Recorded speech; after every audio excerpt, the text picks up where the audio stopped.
సరదాగా అలా Oscar tour కి వెళ్ళొద్దామా? ఏంటి నవ్వొస్తుందా? నిజమే చెప్తున్నా.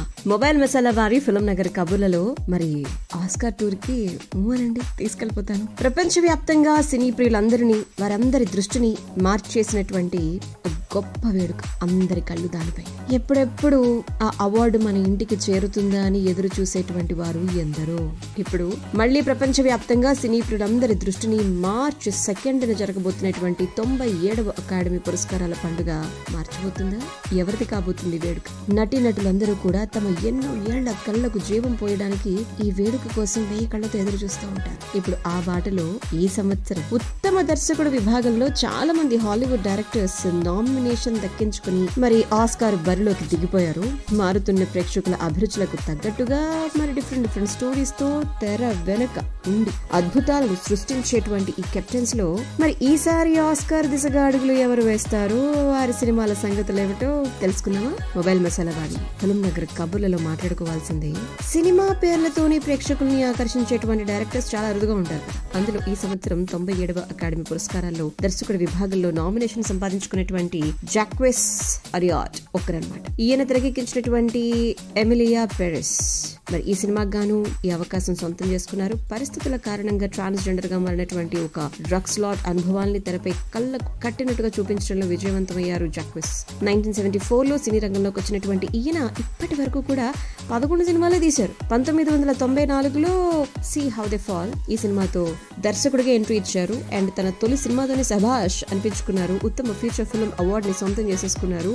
Self made hero, read my lips ఇలాంటి ఎన్నో సినిమాలకు దర్శకుడిగా ఆయన వ్యవహరించారు. ఈయన మంచి స్క్రీన్ రైటర్ తెలుసా. మరి ఈ సంవత్సరం ఎమిలియా పెరెస్ తో 13 నామినేషన్స్ ని దక్కించుకునేటువంటి ఈయన ఆస్కార్ ప్రయాణంలో మరి ఎటువంటి విజయాలను చవిచూడబోతున్నారో వేచి చూడాల్సింది. ఇక నెక్స్ట్ మాట్లాడుకోవాల్సింది సమాజంలోని ప్రాబ్లమ్స్ ని నిర్భయంగా ఆయన లేవనెత్తుతారు. తన సినిమాలతో వలస ప్రజల జీవితాలను కళ్ళకట్టినట్లు చూపించడంలో ఆయన మహాదిట్ట.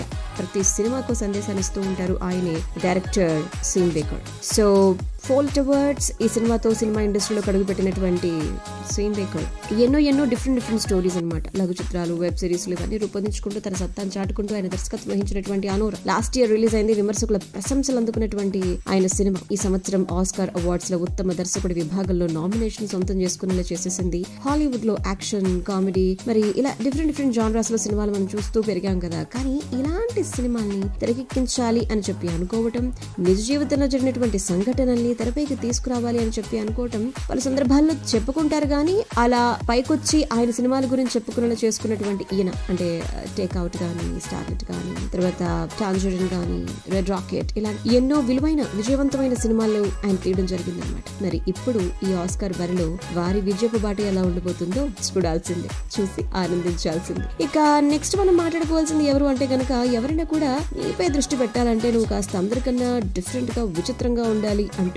ఈ సంవత్సరం A Complete Unknown ఈ సినిమాతో ప్రేక్షకులను మెప్పించినటువంటి డైరెక్టర్ జేమ్స్ మాంగోల్డ్. ఆయన అమెరికన్ గాయకుడు. బాబ్ డైలాన్ జీవితం ఆధారంగా రూపొందించబడినటువంటి సినిమాలో డైలాన్ పాత్రలో తిమోతి షల్మేట్ తన నటనతో కట్టిపడేశారు. మరి ఇప్పుడు ఈ సినిమాతో ఈ సంవత్సరం ఆస్కార్ లో ఉత్తమ దర్శకుడిగా నామినేషన్ సొంతం చేసుకున్నారు జేమ్స్. 1955లో హెవీ ఈ సినిమాతో దర్శకుడిగా కెరీర్ మొదలుపెట్టినటువంటి ఈయన ఆయన కెరీర్ గోల్డెన్ లిస్ట్ లో విజయ కేతనం ఎగురవేసినటువంటి సినిమాల గురించి మాట్లాడుకుంటే అవి చాలా ఉన్నాయి. మొదటి సినిమాతోనే ఉత్తమ దర్శకుడిగా సన్డాన్స్ ఫిల్మ్ ఫెస్టివల్ లో ఉత్తమ దర్శకత్వ బహుమతిని సొంతం చేసుకున్నటువంటి ఈయన మంచి రచయిత. అయితే తన సినిమాలన్నింటిలో కూడా ఖచ్చితంగా ఒక ఎమోషనల్ సన్నివేశంతో ఒక నీళ్లు పెట్టించేటువంటి ఆయన గురించి మాట్లాడుకుంటే అందులో ఆయన స్పెషలిస్ట్ అన్నమాట జేమ్స్. 2019లో ఫోర్డ్ వర్సెస్ ఫెరారీ సినిమాకి మరి మొదటిసారి అకాడమీ నామినేషన్ అందుకున్నారు ఆయన. అండ్ క్యాప్లాండ్, గర్ల్, ఇంటరప్టర్ అండ్ ఐడెంటిటీ ఇలాంటి సినిమాలతో మెప్పించినటువంటి ఈయన మరి ఈ రెండోసారైనా ఆస్కార్ చేత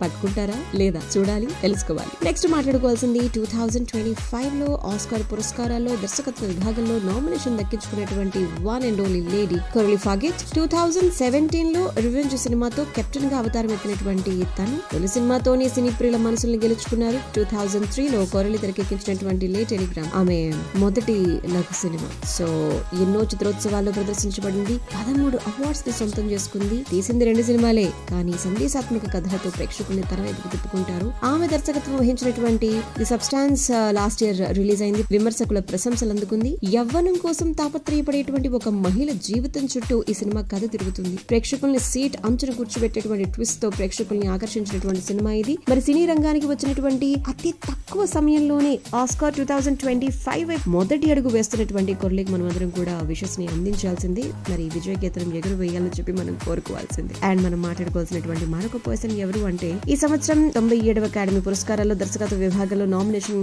దక్కించుకున్నటువంటి మరో డైరెక్టర్ రాడీ కాబెట్.